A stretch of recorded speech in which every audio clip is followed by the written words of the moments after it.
Thank you all very much, and apologies, well, thank you for that. Apologies for the late arrival. I'm afraid as you already know, I'm on the campaign trail.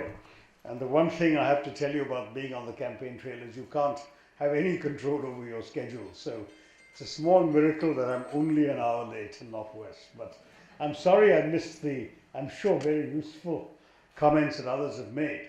And I forgot to ask how long you want me to speak for. What is a keynote speech? 10 minutes? 20? 15? 10 or 15, all right.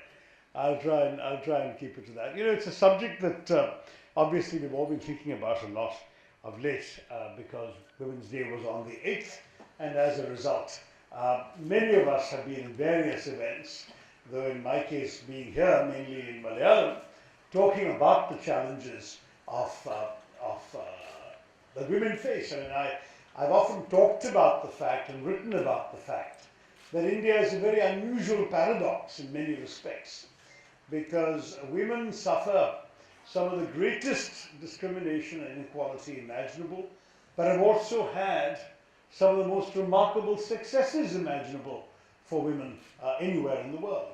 For example, the first woman lawyer in the Anglo-Saxon world was in India. Cornelia Sarabji went out to study law at Oxford and got passed out with flying colours in 1866. And Oxford couldn't give her a degree then because they simply didn't give degrees to women. So you had to wait till 1892 to collect her legal degree, but she was practicing in the meantime in India as the first woman lawyer in the English-speaking world. If you look at amongst the first women doctors, we had them in India from the 1880s onwards, amongst the world's first women pilots, amongst the world's first women CEOs, and of course, as you well know, we also had a prime minister, not the first, but I think the second. We had a president, not the first, but the fourth or fifth. But the fact is that there seems to be, in one sense, absolutely no limit for Indian women. And at the same time, we hear such horror stories of abuse, mistreatment, and disempowerment that Indian women suffer, particularly in rural areas, particularly in poor households. And how do we go through with this? It's all very well to speak about mindset, but the curious thing is Indian mindset has been amazingly progressive. I remember an experiment. I was about 11 years old in 1967. I think that was the year it was conducted. They did a sort of gender attitude test internationally in a dozen or more countries. I don't really finally know how many. And that it was for 10, 11, 12-year-olds, or 10, 11-year-olds anyway, and they had these questions. That the same questions were asked in different countries in the world. They all were questions relating to gender aspects, and the answers were then compared. And I remember reading the results of that. I happened to be, my school was picked in Bombay, so I happened to have done this test. And I still remember one question. The question was, and I'm almost embarrassed to inflict it on you because you all get it immediately. A man is driving on the highway with his father when they have a serious accident. The father is gravely injured, is rushed to hospital, and he's taken into the ICU for emergency surgery. The son is sitting outside the ICU, his head in his hands in anxiety and despair. And after a little while, a white-coated surgeon walks out of the ICU, of the operating theatre, embraces him and says, my son, how is this possible? Anyone wants to guess? How is this possible? Yeah? The surgeon was a lady, his mother. That's right, it was his mother. So, something like 93% of the Indian students in 1967 got that right.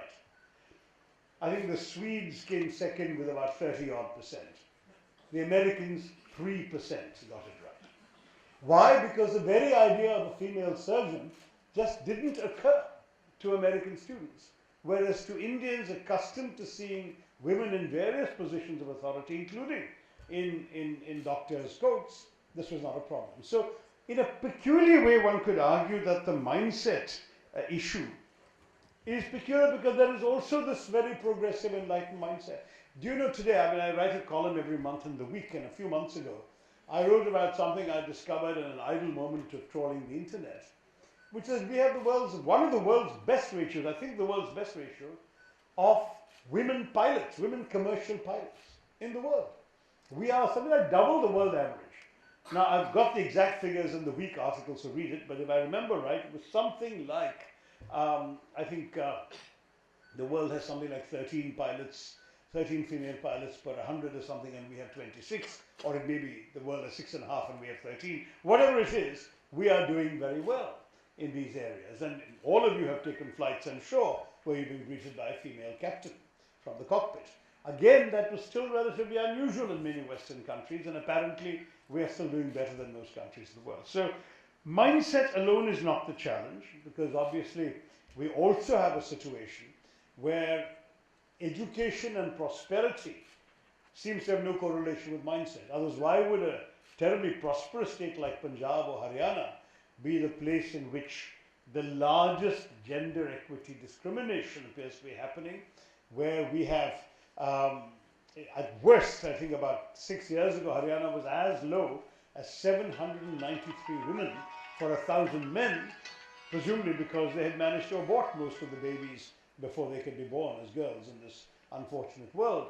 Whereas in Kerala, to this day, we can proudly claim we have 1,054 women to every 1,000 men, which is actually the way nature intended it. Women normally outlive men, and in any population randomly chosen, there should be more women than men. But in India's states, some of our more prosperous, more developed states have the worst mindset. So the paradoxes of India keep continuing, and I can't, but I wanted to give you some numbers. That's why I've been fiddling with my phone while talking to you. Is that one of the interesting challenges you all face in the tech world is the question of how you can relate gender diversity and gender equality in the workplace to your own experiences. I'm intrigued to see that you're about 50-50, maybe even slightly more women than men in this room, and that's encouraging. But look at the interesting figures. Grant Thornton did a report on women in business, and they claim that women in leadership positions across the world in all businesses are only 20%.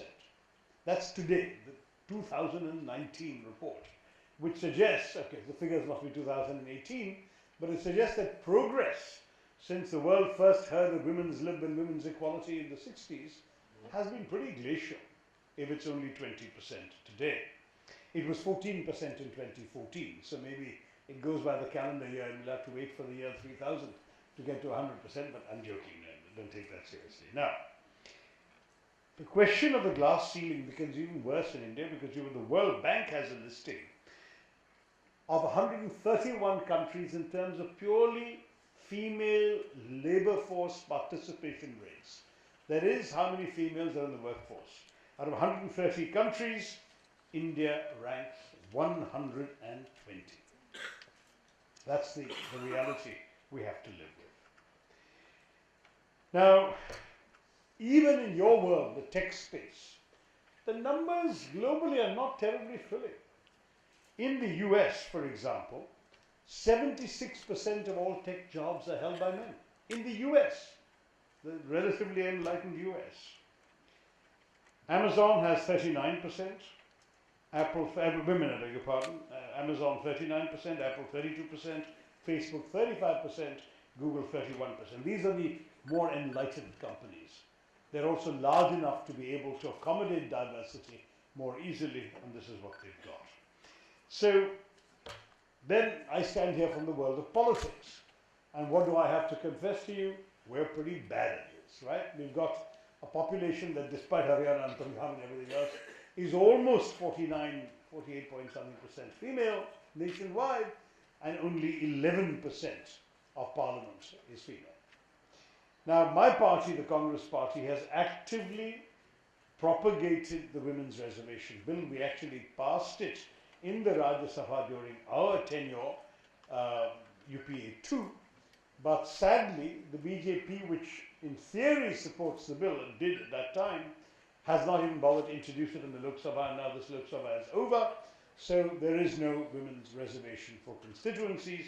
However, because in fact we have, as you all know, a system where a bill passed in the Rajya Sabha never lapses because it is a permanent constitutional body, whereas a bill passed in the Lok Sabha but not passed in the Rajya Sabha will lapse upon the dissolution of the Lok Sabha. there is still a chance that we can pass it in the Lok Sabha if you bring us to power next time, because that's a commitment that Rahul Gandhi has made, that it will be among the first bills the Congress will introduce. We will ensure that 33% of all seats in Parliament are reserved for women, and that will be by the same system of allotment as we have for the seats for the scheduled castes and scheduled tribes. So we can work out a rotation system. And I have publicly declared that if my seat happens to be one of those that they draw the lot to make it a women's reservation seat, I will gladly step aside, because I think the principle of women's reservation is far more important than any individual's aspirations. Now, we have some other striking figures from the business and tech world.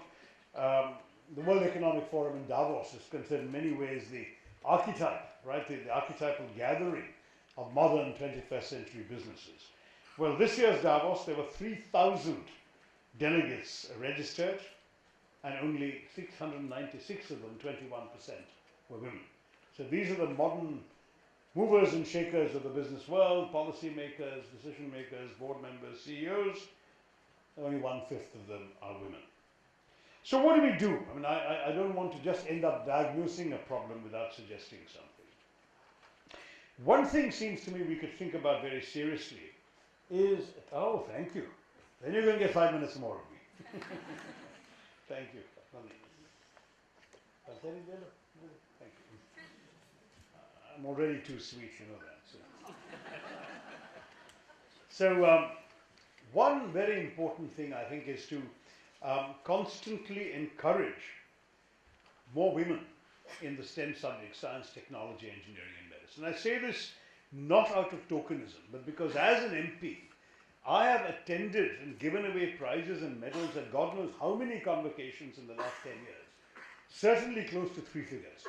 In all sorts of places, particularly in Kerala and Tamil Nadu, which are the 2 places where I most get invited, but I've also done it in Bombay, I've done it in Delhi, I've done it elsewhere. And I'm struck by the fact that even in colleges and universities where a majority of the student body is male, when it comes to the prize winners, the dean's list, the gold medalists, an overwhelming proportion, as close to 90%, is female. The women are the ones who are winning the prizes, and I've seen this with my own eyes. So it's very clearly something, a field for which the old stereotype that women aren't cut out for science, technology, engineering is nonsense.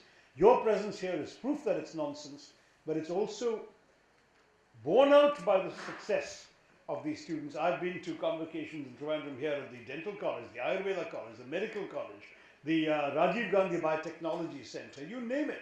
And in every case, what I've told you remains valid. The women are the bulk of those who excel in all these disciplines, and these are medical and scientific disciplines. Then, if you look at the fact that engineering as a whole is male dominated, don't feel too sorry, because in fact India produces 5 lakh, 500,000 engineers every year, and 62% of them end up in jobs that don't require an engineering degree.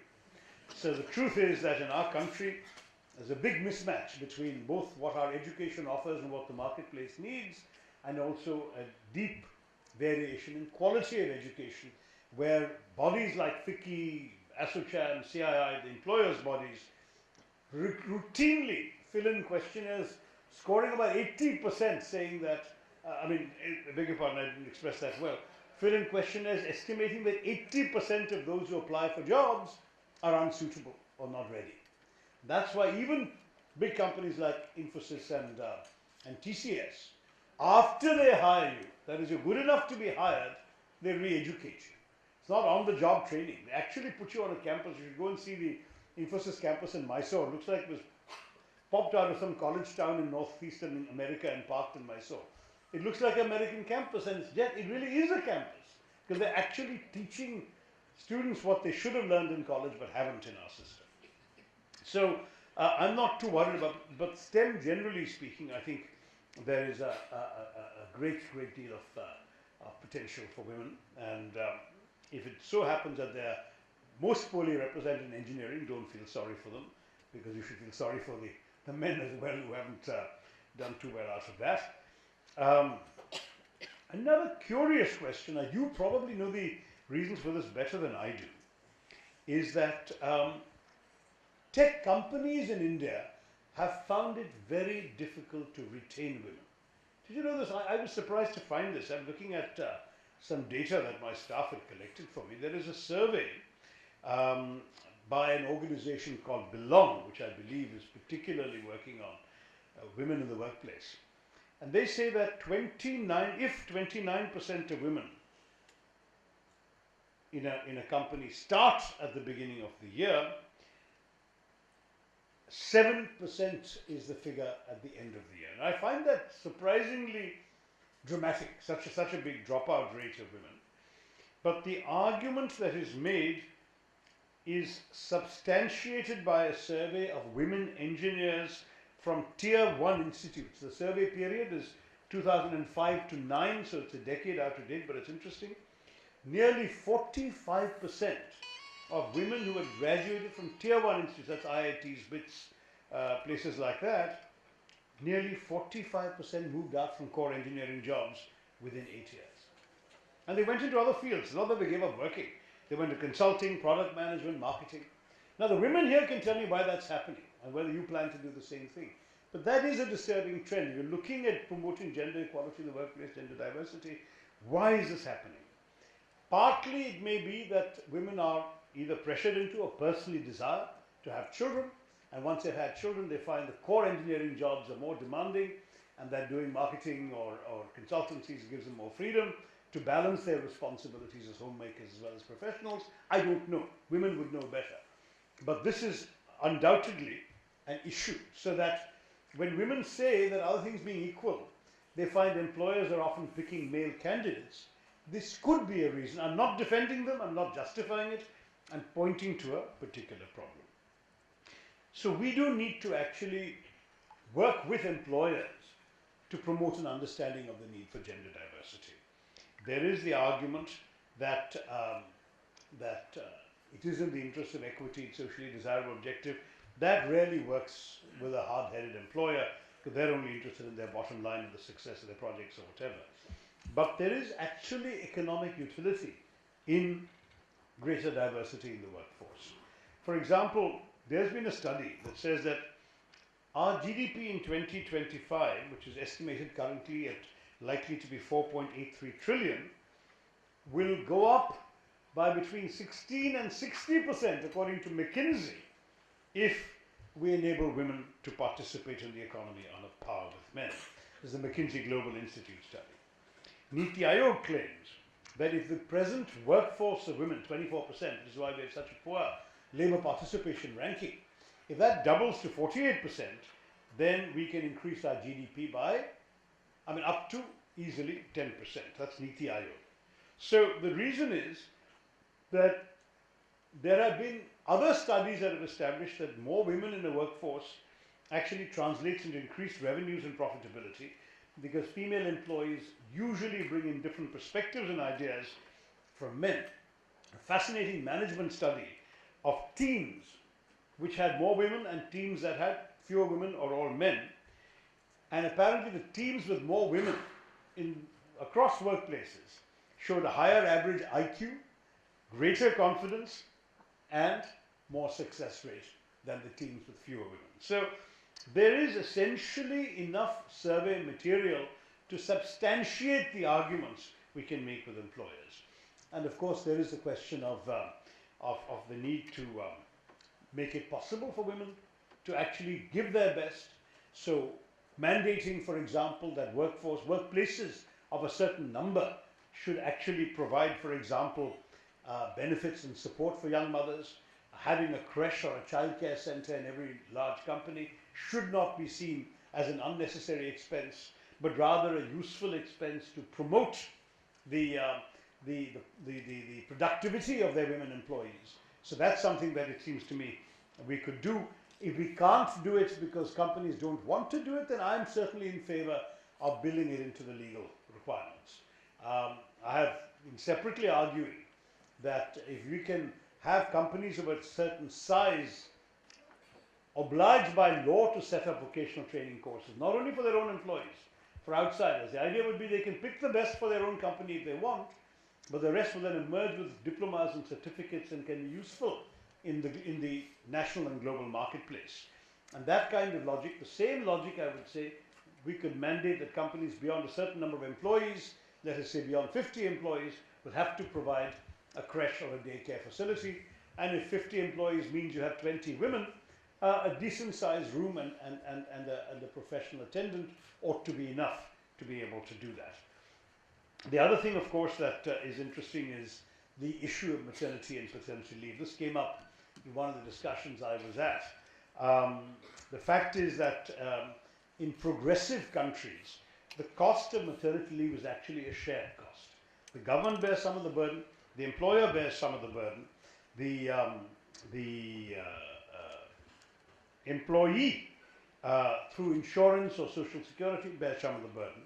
And so the result is that when a woman has to take leave in order to have a child and look after the child in the early months herself, the burden does not fall solely on the employer, so that the prospect of a young woman becoming a mother doesn't discourage the employer from either recruiting or promoting that woman. So that again is something that I think we could easily emulate.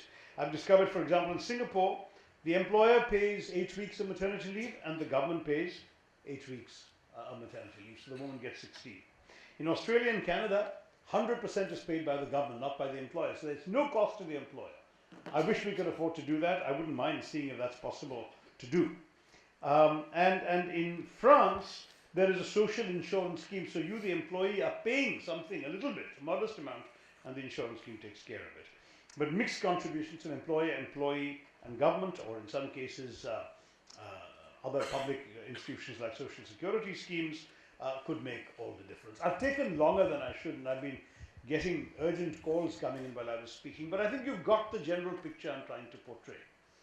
I believe that gender equality is a virtue in itself, and in the workplace it is a necessity. I believe we can persuade employers that it is also utility for them to have women, because the productivity of women is an assured and a given factor. I believe that productivity can be supported by enlightened public policies that would mandate creches or daycare centers on the one hand, and that could at the same time support things like maternity leave benefits through a mixture of employer, employee, and government funding. And that, broadly speaking, the problem that I diagnosed for you earlier is not one that cannot be solved as long as you've got a mind to do it and you understand that there are really no costs to doing it that aren't worth paying, because the overall benefit to society and to the economy is actually a very positive one. I'll stop there. I hope that you found my thoughts at least stimulating enough or provocative enough to think about. And I want to once again wish you all a very successful celebration of Women's Day, or Women's Week, I think it's been for all of you. You've been carrying on since the 7th, I was told. So all the very best, and maybe see more gender diversity in the workplace. So when I come back to Technopark, as I do from time to time, there'll be more women to interact with. Thank you all the very best. Jai Hind.